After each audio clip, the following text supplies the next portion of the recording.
back, relax, and maybe get yourself a snack. Me and you gonna have a little chat about books. Hey guys, I am here today to do some more reviews for you guys of SPFBO entries. I have 3 videos coming up where I'm going to be telling you a little bit about some of the books, and then I will be telling you my finalist and why I've chosen this book as my finalist. I have finished reading all the titles in my batch now, which is super exciting, and so watch out for these next 3 videos and then the video where I announce my finalist. I would love to have all your comments in the comments down below, even if you disagree or if it sounds like something you love and I hate, or vice versa. And thank you always to the authors who submitted for the SPFBO. I always want to put out that this is a competition that really is wonderful for promoting self-published sci-fi and fantasy. It's a real eye-opener because you discover so many things you wouldn't have otherwise, and I love doing it every year, even though it's a lot of reading and a big commitment, because it really opens my eyes to things I would never have read otherwise.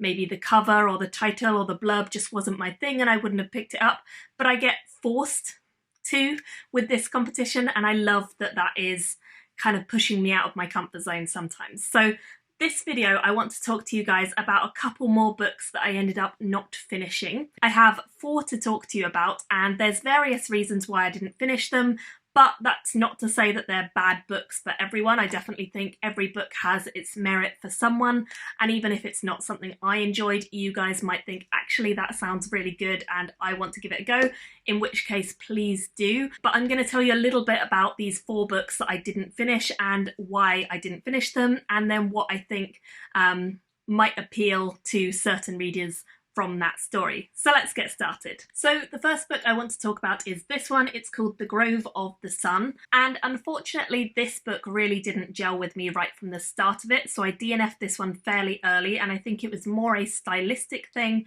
than anything else. It starts off in a kind of dreamlike, odd, other parallel universe kind of world where we have a main character who is journeying into this world in order to find out a bit more about some long lost hero, and she's there in order to communicate with him and kind of find out the truth behind his actual life and what really happened. She is using magic in this other world, which makes it very unstable and very unsafe, and instantly we get the feeling that she is in trouble and she is seeking answers in a very dangerous environment. But honestly, beyond this point, I felt like I did not get gripped in the story at all, and I really found it quite a disjointed beginning. I only got to about 10% of the way through this, so I really did not read an awful lot, I'll put that out there, but I found it a struggle to get into this one because the writing to me seemed quite disjointed throughout, and I really didn't feel a sense of connection with the main character who was in this dream world. It's supposed to be kind of dreamlike in quality, I think. I guess that's what the author's trying to do with the writing style and the way it is a bit wishy-washy and a little bit confusing, and I'm sure as the book goes on it probably would have been explained in more detail and had more of a cohesive kind of overview. But I really felt like, compared to some of the other books I was reading for the SPFBO at the time and other books I've read in general, this one just did not grip me enough from page 1. I think if you like a slower, more ethereal kind of story, this might be one that you would enjoy, and it's worth checking out if that appeals to you. But for me, it just didn't work, and unfortunately I did not finish it for that reason. The next one I want to talk about is called The Speck Set by Taya Okerlund, and the general concept for this one is pretty interesting.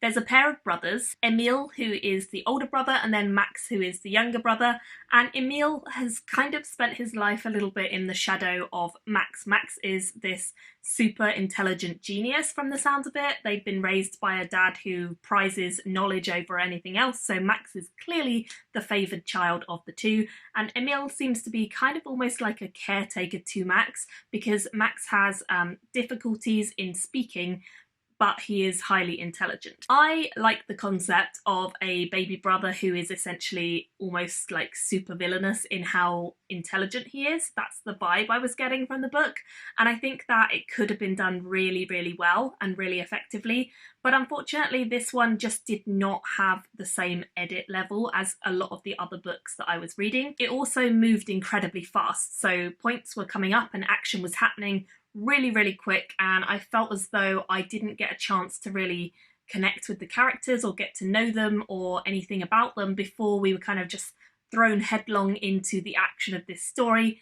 It sounds as though things are going to turn nasty for Max, especially with like more people finding out about his kind of abilities and his super intelligence. That's the vibe I was getting, and it definitely has a kind of almost thriller-like pacing, I'd say. The language and the edit style just really needed work for my personal taste. I think there were definitely other books I read that comparatively were a higher level, and unfortunately this one just did not stand up against them. It wasn't really for me personally, but I do think if you are a YA reader or if you're someone who enjoys a faster moving story, then you may well enjoy this one more than I did, especially if you can kind of get past the editing blunders.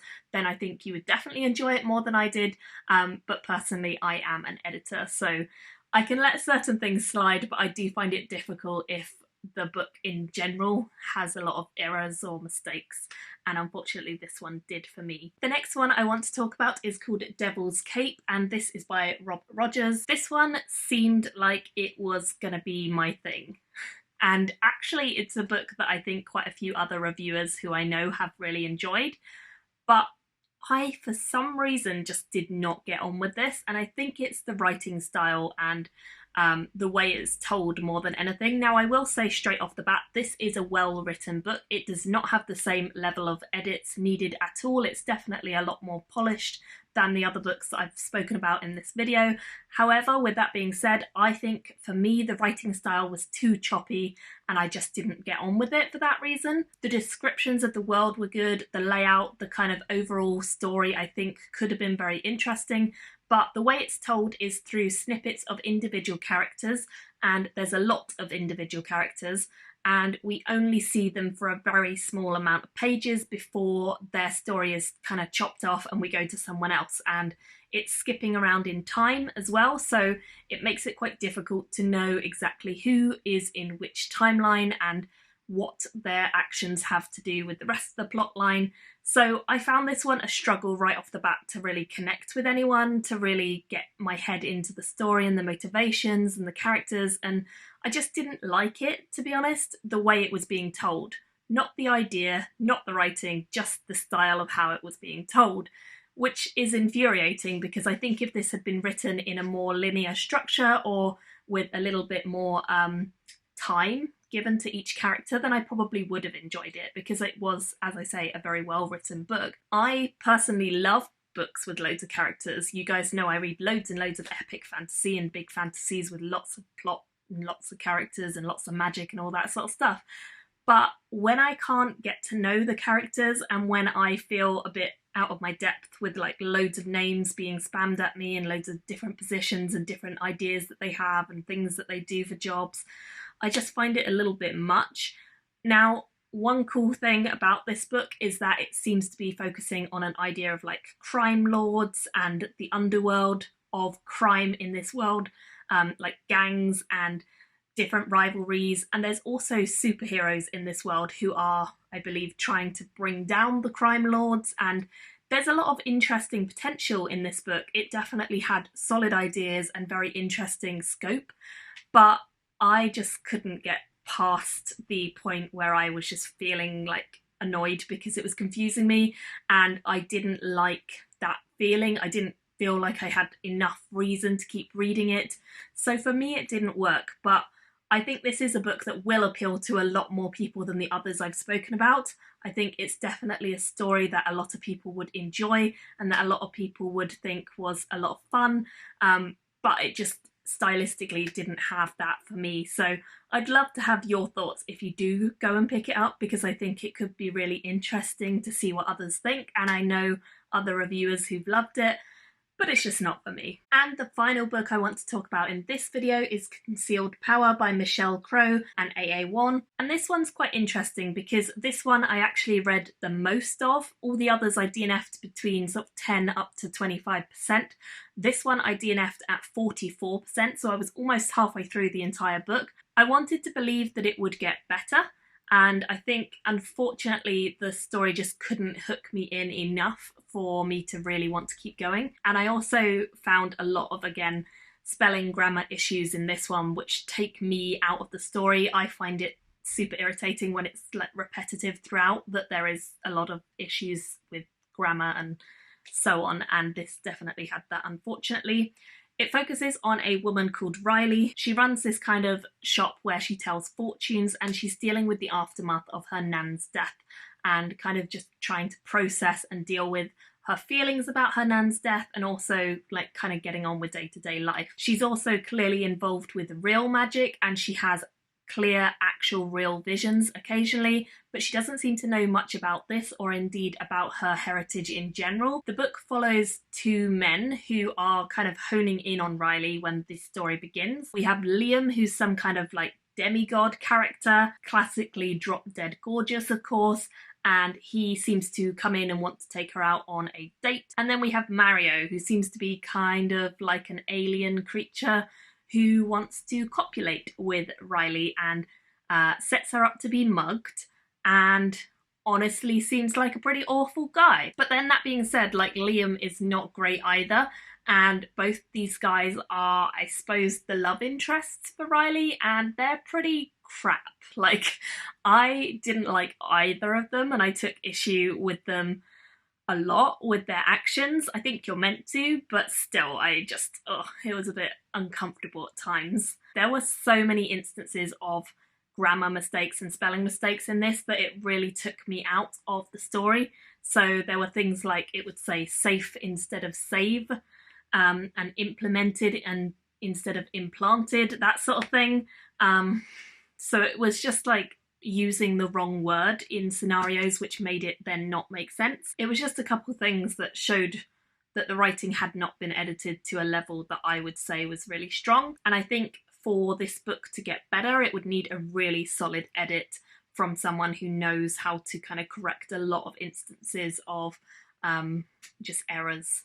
So it would be good to see this book in a more edited version. I also think an editor would be able to kind of, I suppose, read it a little bit more for tone as well, because as I say, some of the scenes and some of the actions taken by the characters are pretty creepy and awful, and I don't know that I would really relate to or want anyone to relate to these characters much. I found the plot not to be to my liking. The story on the whole kind of needs tightening up. I also found that it was quite a predictable story, and personally I found the motivations of the characters pretty distasteful. If you like reading books that are kind of messy love interests, then I think this definitely has that and has flawed characters. People who like reading about these really flawed characters who make poor decisions and do things for irrational reasons, maybe you'd enjoy it. And I think probably there's more of a fantasy element to it with the alien kind of creatures coming in a bit later on, but I just personally really did not connect with our main character Riley or the two guys or just what was going on. I also think Riley makes terrible decisions in this book and just doesn't think practically about a lot of stuff. So for me it just didn't work. Again, didn't finish that one, unfortunately, but just because I didn't finish these 4 books, it does not mean that you guys might not want to give them a go.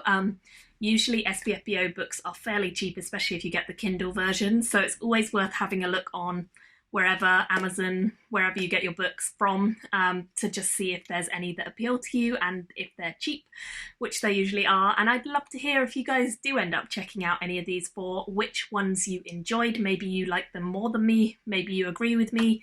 I'd love to have your thoughts. So thank you all so much for watching, and don't forget to look out for my next 2 videos where I discuss a little bit more of the SPFBO, and then finally the video where I announce my finalist.